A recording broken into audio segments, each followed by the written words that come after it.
Hey ROUGIEs, hey ROUGIEs, hey ROUGIEs, hey ROUGIEs. I'm Zeboria and you know me as RUSUR. I'm an award-winning artist on projects like Cyberpunk 2077 and Beyblade Burst, and I made history as the first black band in K-pop. Today I'm sharing with you exactly what it took to go from making covers in my bedroom to acting in an international K-pop drama. This is a 4-part series I like to call Road to K-pop. Welcome to part 1, where we're taking a deep dive into how to make covers. Before we get started, I just wanted to give a quick mention to my Discord community, specifically Mocha J, T, Lud, and Orla, for always sharing their covers and being creative and taking a chance and being bold. So yeah, just shout out to them. Shout out to the community. I've seen a lot of you guys be making amazing covers. There's some new people that I got my eye on. Listen, I'm just trying to showcase and give a platform for you guys. So if you have some cool covers, join the Discord community and share what you got in there. Now, let's go through the entire process of how to make covers. We first have to start with a reason. Why are we making covers in the first place? Hey, if you're doing it for fun, that's totally fine, and I totally respect you for doing that. For me, it's to essentially become an artist. And what better way to become an artist than to show and pay homage or pay respect to the people who came before you? So in any genre that you're doing, making covers is a great way to get an audience that you're looking to attract or you want to be a part of, like a genre. So for me, it was K-pop. And before that, actually, in terms of covers, I was doing all these different kinds of covers of songs I enjoyed, but I made it a remix. I did things that were slightly different. I added one little flavor piece for each of my covers. And that is what developed into me learning how to produce. It's what developed into me knowing how to make my image and everything look good and attractive for you to stay and listen to the cover. So when I started making covers on TikTok, that's kind of the more refined version of what I started doing. You have to start somewhere. The reason why you make covers, pretty simple. You get the attention of the people that you're looking to attract. Even the artists. Honestly, I'll tell you right now, if you go back to my early covers on Instagram, you'll see probably 1 or 2 comments, but those 1 or 2 comments are from the actual artists themselves because they were so impressed by the cover that I made. So just know that people are always kind of watching. Okay, let's go into how to choose your cover. Now, I don't think that there's any specific way. For me, I just picked the songs that I really enjoyed, but also songs that I think would be impressive to sing. You can always challenge yourself, but I would definitely suggest starting in a place that you feel the most comfortable singing. For me, it would be songs like Replay by Shiny, or I don't know, some R&B, some more R&B. Kai by Kai was really good. And those were kind of the ones that I started with. But today, I wanted to focus in on looking at, let's see, our controversial cover, in Bite Me. I really love this in terms of showing you guys how the process looks and also the details of how to really make a cover look good. First, we start with the song, then we go to the visuals. So, in Bite Me, let's take a look at this here. You'll see here that I have 2 channels. This is Ableton, by the way. I have 2 channels here. One is of I think it's the instrumental of Bite Me. So let's go into this here. Yeah. Okay. So you can hear that instrumental. Honestly, just go on YouTube. You're already on YouTube, search up this song instrumental. You'll most likely find something. If you don't, you can make it an instrumental with AI tools. AI can be a great tool for you to get what you need to show your art. I got the instrumental, but also underneath it, I have the original version. And the reason why I have the 2 and one is muted is because when I'm tracking, I want to understand how they sing it so that I can kind of capture that feeling. You don't have to do it this way, but for me, I know that, hey, K-pop fans, we want to hear our favorite groups, but maybe in different languages. And so I tried to capture that with my voice acting abilities and stuff like that. So I would look and listen carefully as to how they sang it and try to match the tone. So how to record your cover, let's get into that. Let's start with the leads. The leads are obviously the most important. You can't do a cover without doing the leads. So it's really important that we listen to the melodies and how they go about singing them.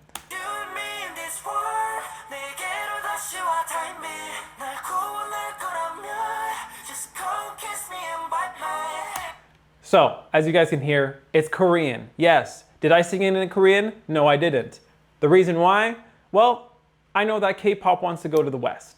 I know that people in the West don't really like listening to songs that aren't in their language. And so, as a songwriter, I'm like, okay, here's a solution. I will write English versions of K-pop songs. That's how I became popular. So, what I would do here is I would start with the writing. Before the recording, I would start with the writing. You don't have to, but I think, some people are curious. So if we look into it, I'm listening in to what exactly the sounds are in Korean. And let me just look up in hyphen bite me lyrics. So the first lyrics are, it's you and me in this world, 내게로 다시 와 타이미, right? So I try to match the sounds as close as possible with it also making sense. So if we look at my lyrics, we can actually give it a listen. Let's see here. So the first one is 내게로 다시 와 타이미. I'll get enough when you time it, right? So get enough. So anyway, these are the things that I'm doing to kind of keep you in this world, but make it as smooth as possible for it to maybe play on the radio. Maybe they'll take my songs one day. You never know. Let's actually take a look into the lead raw vocals so you guys can see exactly what I did here. So you'll see all these little pieces here and here. These are all different takes. So I sing it over and over until I can get that feeling, that one piece of each part. And you will see throughout when things come in like, you're the one so memory. My sound's gonna come when you scream. You should know that's what I had to be. See, I'm forever on the feet is empty. So when things are coming in really close, you really want to make sure that they're punchy, that they come in quick. And so that's why you do different takes. Every single verse, every single line, I almost record that separately. You're the one so memory. I didn't practice singing, sorry guys. Anyway, I take that one part and then I try to get it right. You're the one so memory. And then if I get it right, then I go to the next one. My cell's gonna call when you scream, right? Man, I'm getting over a cold, don't worry about it. Anyway, I do this so that I can get every single part as closely to the original as possible or as crisp as possible. I'm sweating a little bit. It is about 27 degrees. Excuse me, guys. As we look at this here, you'll see that I have, my session. These are just muted tracks, so they're still live. But I just wanted to show you guys how that looks. If I'm singing and I have to overlap my lyrics, I sing here and then I sing in a different track, like here, so that I can really punch it in as quickly as possible. And we're going, like I said, it's a deep dive. When you want to record this and you're wanting to get in that one word, that one moment, sing into it. So for example, here. So sing, it's like pretty much what you want to do is have two moments, right? So it's this part like, oh my God. And then just don't sing. Oh my God. And those are the parts that you can then put over when you're singing the second part, which would be, this blood's pumping crazy. Stop. 'Cause I know you'll save me. And then you just stop there, start a new track for the next part. This is how you can get really precise and really quality vocals. I use Ableton. I know some of you guys use an app, like an audio app. Listen, whatever gets the job done, you can make it happen. And a lot of this is really in the EQ. This is a good segue. I like that segue. Segue to EQ. I want us to look at my my bus. They call it a bus, right? So this is my plugins here. I have two compressors. One is CLA vocals. Listen, you don't have to be using these. I'm just gonna show it to you what it looks like for me so that you understand what I'm working with, and then you can use what you want. I have a multi-band compressor after the CLA vocals compressor, and these are my presets. I don't necessarily know what they do. I know what compressors do, but like, it just sounds better like this. Use your ears. You know what good music sounds like. You know what good vocals sound like. Pair it with the original, which we have in the session, to then EQ and make your vocals sound as close as possible. This makes you a great engineer. When you're learning how to make covers, you learn how to EQ and mix the vocals like them, then you become a good mixing engineer. This is what happens naturally. When it comes to EQ, I do something a little different. As you can see here, I think it's still recording, it is. As you can see here, we have like a lot of EQ. I like to do it this way to be very precise as to which frequencies I'm lowering and which ones I'm keeping in.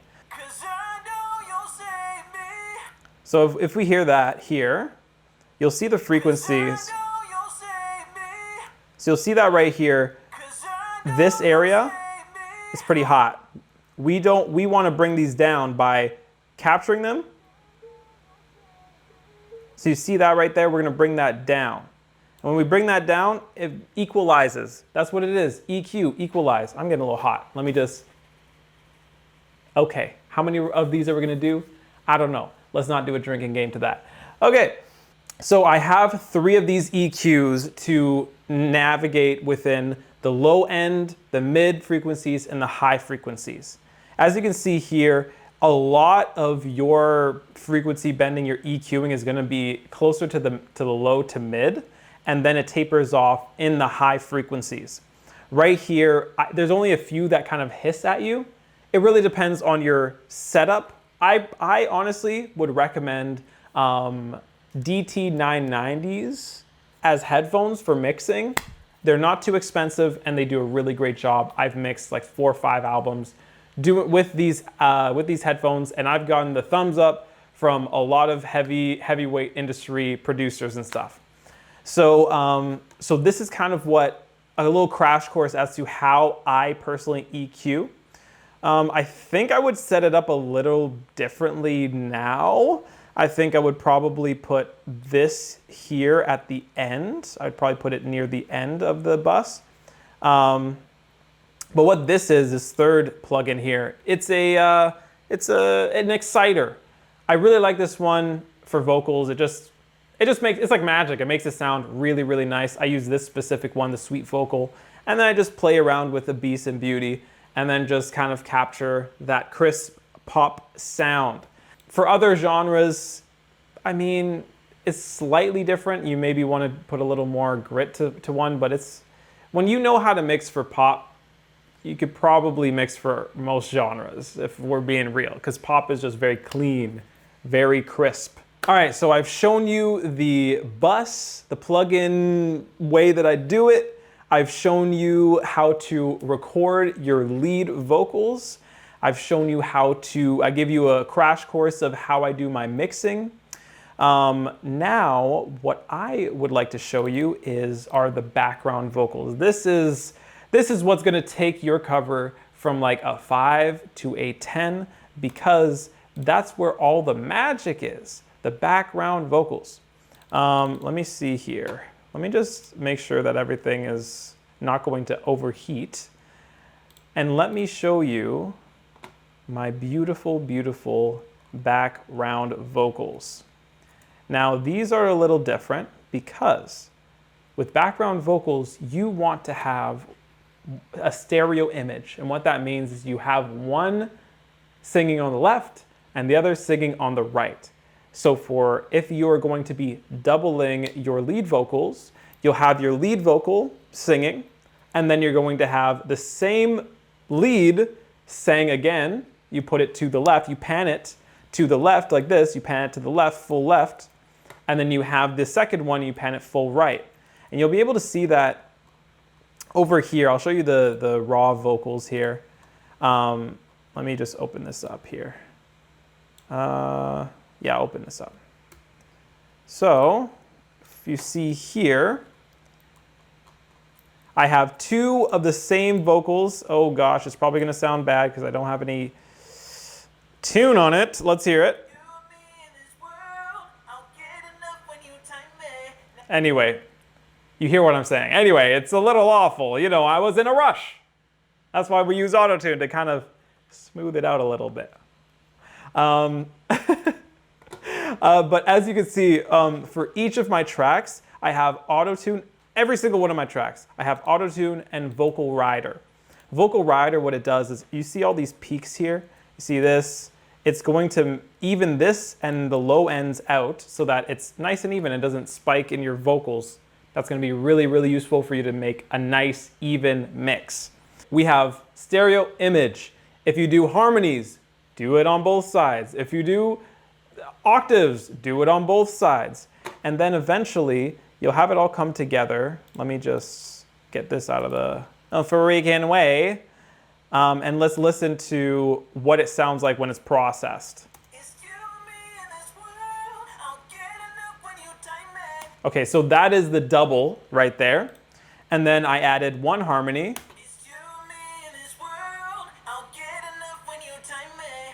That's the first harmony. Second harmony.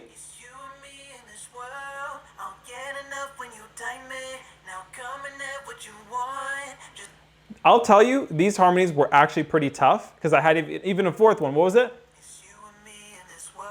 Oh, and then an octave. Okay. So if you hear that and we put it all together, let's listen to that.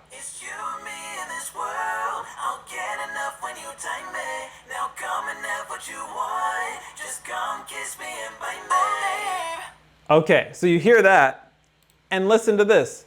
That's only the background vocals. If we take the entire thing here, we even have the leads into it. Let's give that a listen.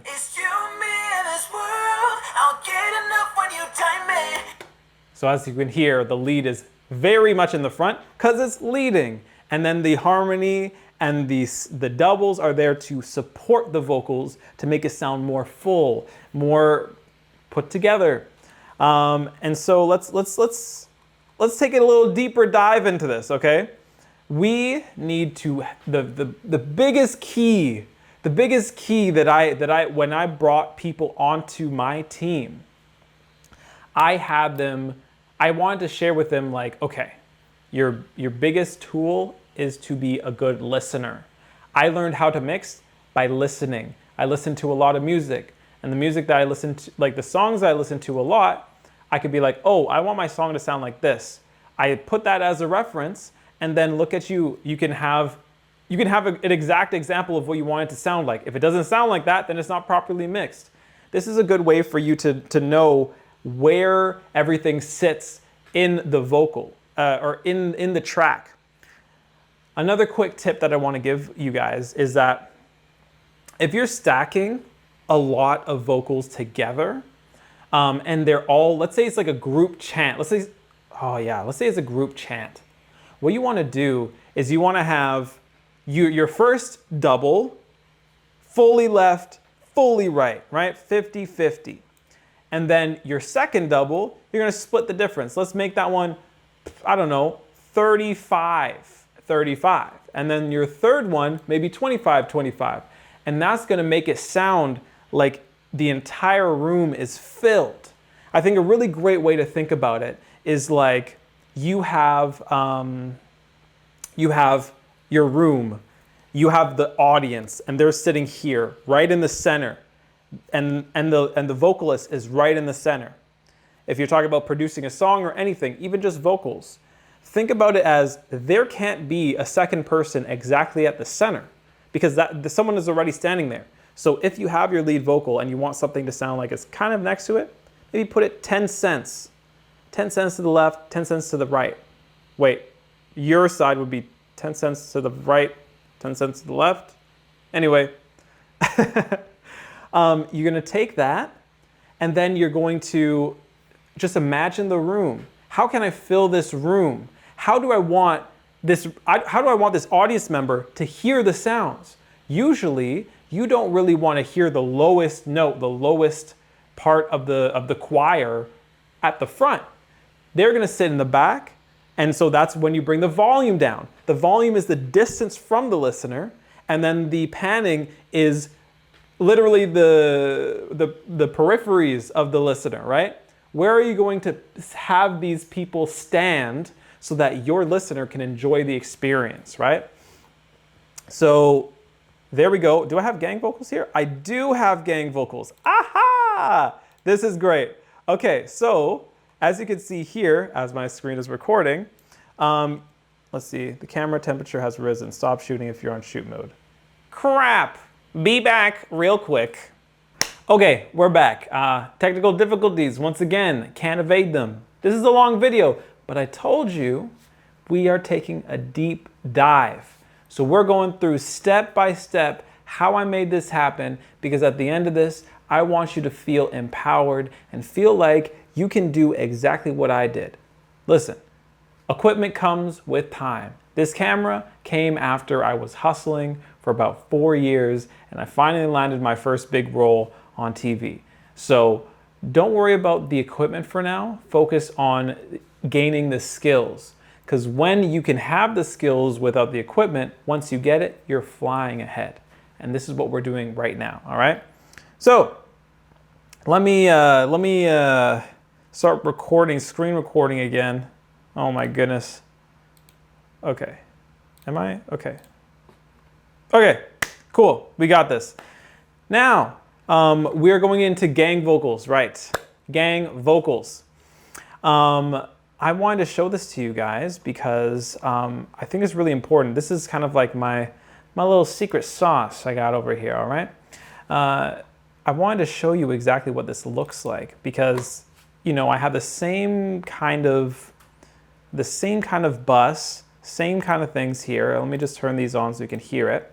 But I take off, when I EQ this, I take off the low end because we want the treble of the crowd to fill the room rather than having it take over the track, right? So if we were to be listening to this group vocal, now I got you on my neck, lean closer, don't go. That sounds pretty good, right? And it sounds like a group, but it's just me. And why is that? Well, it's because we give different tones. So I wanted to show this to you guys, and so that you can kind of understand how to properly make gang vocals, how to make group vocals, all this kind of stuff. So this is, we stack it once again left and right, but we're doing different sounds. So here's the first layer. Now I got you on my neck, lean closer, don't go. Okay, so now let's get this one here. Now I got you on my neck, lean closer, don't go. A little higher, okay. So what's the third one looking like? Now, let's see here. Now I got you on my neck, lean closer, don't go. A little higher than that, but a little more power. And then we have a fourth one here. What does this one sound like? Now I got you on my neck, lean closer, don't go. Okay, so this one, as you can see here, we have a double lead. And so this one I put down to 35 pan, so that it feels even more full. This is that full moment. Let's actually turn this off so we can hear the lead here. Here. Lean closer, don't go. Now I got you on my neck. Lean closer, don't go. Now you see how full that sounds? It's because and all that is the lead and the gang vocals, and that's what it makes sound like. That's how you can make it sound really nice and full. One thing that I would say before we jump out of this session is I really like to print my vocals after I have them tracked. This keeps my session a little more organized, and also so that there's no like you want to reduce your CPU usage as much as possible. So I take both the left and right, I solo them, and then I track them into, where's the gang vocals here? Gang here. So then we'll put it right here. And then I print it off, and then one track is now 2. Added, oh, that's another thing. Added a lot of reverb, lots and lots of reverb. Because the gang vocal, you want to make it sound big. And how you sound big is that it sounds like a big room. And so you put some reverb on that. Let me show you guys kind of in this same session for my K-pop covers, at least I mix and master in the same place. Don't actually do this for your tracks if you're gonna be making your own music, but we will talk about that in another part. Here's what my master bus looks like. I have a limiter right here. This is a little crash course of my mastering. I have a limiter here. I have a ceiling of minus 0.2, and the reason why is because you don't want the levels to spike over 0, because then it could distort. And then depending on how this goes, this is what we call a Julian loudness meter. So as you play this song, let's put it with the music here. Worshiping you like psychic, cookies and some milk. Just come over and bite me. Excuse me in this world. I'll get enough when you time me. Okay. Okay. So, as you guys can see right here, here is the values that will help you make this loud, but not too loud. So what I aim for when it comes to my mastering process is this is the loudness, like universal frequency. I don't even know what LUFS really stands for, I forget. But it's essentially the average of the loudness of the whole song, all the vocals, the beat, everything. And so you want to kind of get it at minus 10 for the entirety, right? Now, you know, K-pop is really loud. I have it at minus 10, but this is only for like pop songs or hip hop songs, ones that have like kicks and bass and stuff. If you have like acoustic songs, this doesn't really apply to it. You just got to listen to mastered music of your genre and then match the sound. Now, what could interfere with this are streaming platforms where they pretty much master it to their own level. A lot of people say, if you look into all these tutorials, they say, okay, make it minus 14. But to me, minus 14 is too quiet. It's way too quiet. And some people might think quietness is less quality. So we don't want that. What we want is for people to take our songs seriously and to enjoy our songs and not to feel like, oh, I'm listening to it because it's my friend's music. No, we're making bangers, okay? So this is what we're gonna do. We're gonna get to minus 10. And if it's, let's say it's at minus 12 or minus 14, this is why I have the limiter. So I would take the limiter here and then I just bring it down. If it's minus 5 or minus 15, you want it to minus 10, you go minus 5 threshold, and then that's gonna make it, that's gonna compensate and bring it to that point. Now, obviously, listen to the music. If it distorts, don't put it down that low. If it's distorting at minus 10, maybe you should be mixing a little differently. But it's kind of a case-to-case basis. This is just a crash course as to how things are done. Now, let's get into how to do the videos. I was introducing you guys to videobolt.net. We have this whole thing set up here. I'm gonna bring it back with the video capture here. Record entire screen.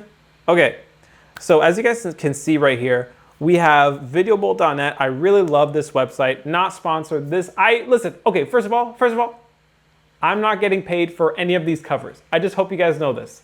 I'm doing this out of the love of me making good art. Okay, so I'm paying for all these other subscriptions and stuff to make y'all happy. Actually, no, it's because I want to share my art and share my passion of music and my passion of being a leader with you guys.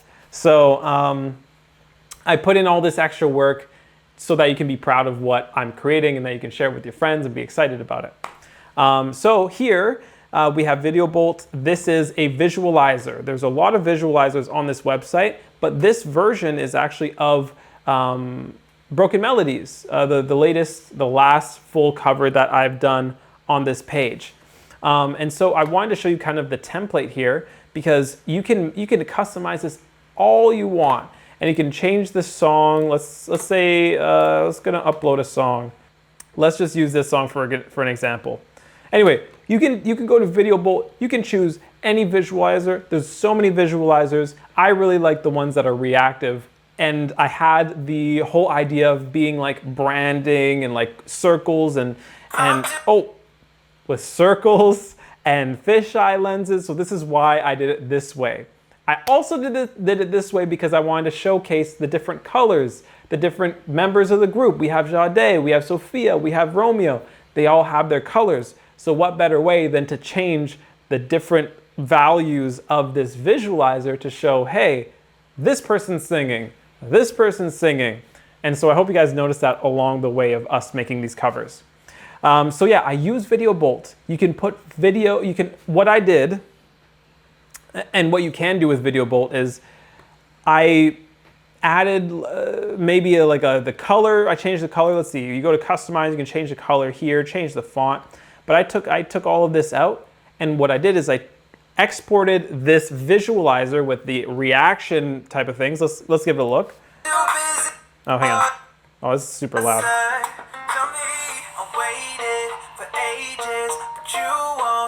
Get away. Okay, so as you can see, the song is reactive. I like how that looks. I'm going to export this video. I'm going to put it into Premiere, and then I'm going to add my little like circle video. That's where I took the music videos. To export videos from YouTube and exporting music from YouTube, there's a lot of converters out there. You guys can go do your own research, because being curious is a part of the whole journey. But I just wanted to introduce you guys to Video Bolt to kind of show you exactly like how powerful this is. I've used this for some promo. I've used this for my branding and even intros. I use this website. It's a really good one if you're really wanting to start a brand. So that's kind of the video part of it. You, however, you can make, I've seen some of my Discord community create their own videos with them like doing a cover. If you don't want to show your face, you can have the music video playing, but just make sure that it's not just the music video, because it could get taken down. But I've really enjoyed how Mocha J has been creating her videos. She's been really creative with it. So that's kind of how we make the videos. All right, so if you made it until here, I want to give you the sauce, the Krusty Krab formula with how to tag your videos.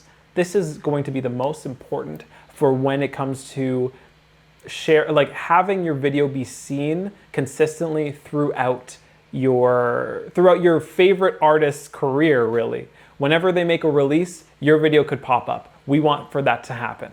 And this is what we call SEO. Okay, I know, big words, whatever. I'm gonna make it simple for you guys, okay? When it comes to the title, I mean, hey, you could do whatever title you want. You could be like, did I make the next in hyphen English version? It doesn't really matter. Depends on that's your flair right there. What I like to do is I like to go on the professional side of things. I just copy the title from the original music video, and I just put English version at the end. Tagging is the key of this, and so I want to go into detail with this. So on your YouTube studio, when you're releasing a video, you want for as many people to see it. You want for your audience, the K-pop audience, to see it. So as you guys can see right here, I have a lot of in hyphen tags, right? The reason why I have it like this is because it all has to do with what people search up to find the new music for, let's say, in hyphen. Now you'll see in hyphen. Okay, someone types in hyphen. Maybe your video has a chance to show up. In hyphen comeback. Now your video has a chance to show up. In hyphen bite me reaction. If you're pretty quick with your covers, you can also add that.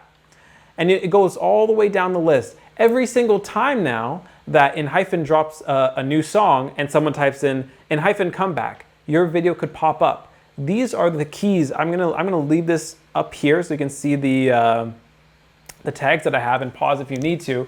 But these are the tags that you can use for any group, for any situation, and this is going to really help you be seen by the people who might enjoy this video that you made, right? I think it's all about the community, and it's all about sharing our love for art. So this is a great way for you to connect with other people. What I started doing, because I'm now an actor, is I started adding my name. If people searching up Zeboria, they'll find the RUSUR page, all this kind of stuff. So I hope that, you know, hey, we went into deep detail into this, but I hope that this was really helpful. And I want you guys to understand that, like, at the end of it, as we come to a close with this detailed how to make covers on part 1 of our Road to K-pop series, I want you to understand this is the most important thing that you'll take away from this.